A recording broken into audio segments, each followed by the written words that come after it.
আমরা যখন মায়ের গর্ভে ছিলাম এরকম একজন ফেরেশতাই আল্লাহর পক্ষ থেকে রূহ নিয়ে এসে মায়ের গর্ভে ফুঁকে দিয়েছে এবং আল্লাহর হুকুমে 4টা বিষয় লিখে দিয়েছে।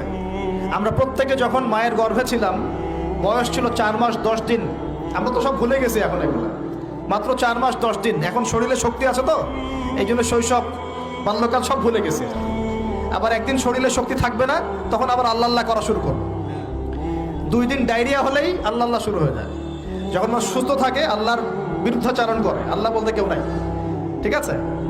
তো ওই ফেরেশতা লিখে দিয়েছেন 4টা জিনিস আল্লাহর পক্ষ থেকে। 1, সেই ব্যক্তির হায়াত কতটুকু হবে। 2, দুনিয়াতে রিজিক পাবে, কি কি রিজিক পাবে। 3 নাম্বার, তার কাজগুলো কি কি হবে, দুনিয়ায় কি কি কাজ করবে সে।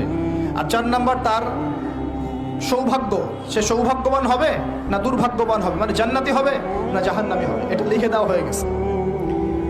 এখন